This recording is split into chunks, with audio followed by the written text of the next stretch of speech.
Habari, mimi ni Manfredo Fanti, balozi umoja wa Ulaya. Today we had a meeting here at the residence of the European Union with the representatives of the media, and we had a very interesting exchange about the activities of the European Union in Tanzania, the relations between the European Union and Tanzania, but also we spoke about many different subjects, such as, for instance, media, possible support of the European Union to the media, and in general the projects of cooperation of the European Union in the country. So it has been a very interesting and fruitful discussion with some new ideas about possible activities in the future. And I thank you very much to the representatives of the media for accepting our invitation and being with us today. I am available if there is any question that would like to ask.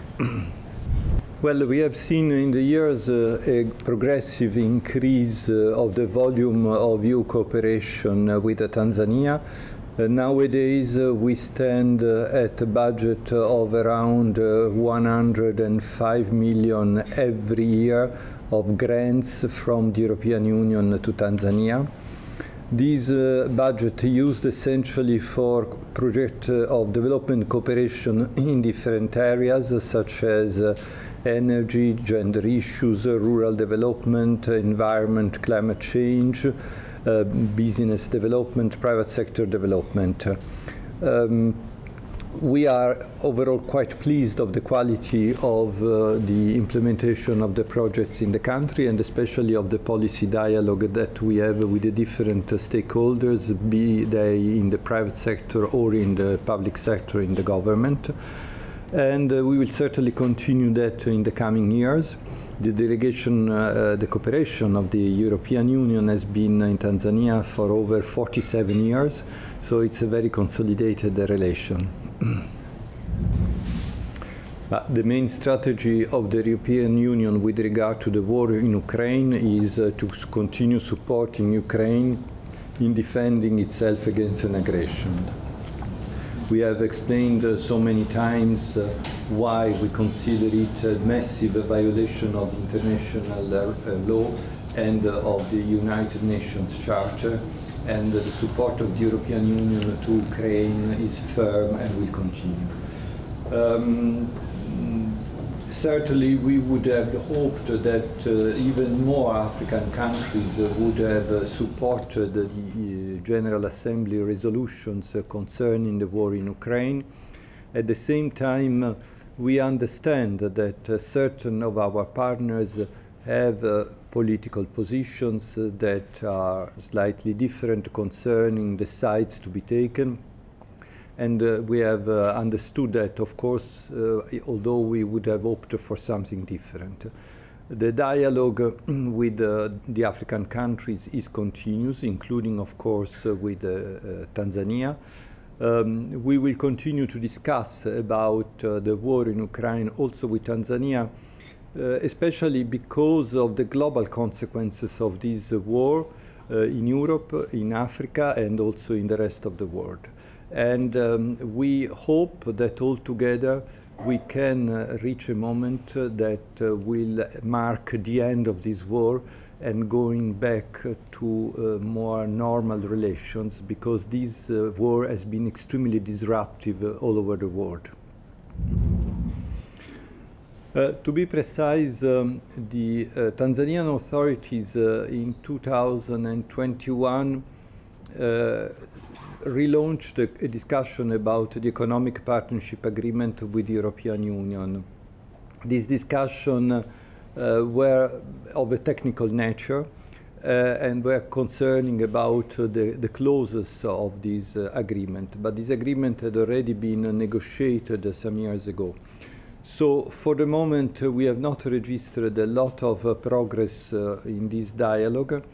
But at the same time, the East African community at its summit in 2021 decided that the economic partnership agreement could be negotiated in the modality that we call of variable geometry, meaning that those members of the East African community who wanted to go ahead could do that and could finalize the negotiation and conclusion of the agreements, and the others would join at a later stage when they thought appropriate. So at the moment, negotiations are taking place with Kenya, and the others will be welcome to join when they consider it fit for their plans. In terms of consequences on the relations between Tanzania and the European Union, no, the relations remains good. There is a reciprocal understanding of the different positions, and in any case, Tanzania for the moment is benefiting from the unilateral scheme of the European Union, which is called Everything But Arms. The consequences that could happen in the medium term is that if Tanzania will one day graduate from the benefit of the Everything But Arms because of its level of economic development, then Tanzania may lose these unilateral advantages, and in that case, of course, it would need to have a trade agreement with the European Union in order to have trade concessions. Just to explain this point, the Everything But Arms is a trade scheme which applies to the least developed countries, and for the moment Tanzania is still in the list which is a United Nations list. The moment in which Tanzania will go out from this list, then there would be a transition period at the end of which Tanzania might lose this benefit. At that moment, it would be important for Tanzania to have an agreement with the European Union. Well, we are following that very closely, obviously. And we see that in the last 2 years we have noticed a change in the general atmosphere when we speak to different interlocutors in the civil society, in the media, in the business. They tell us that they feel that they are working in an environment which has improved.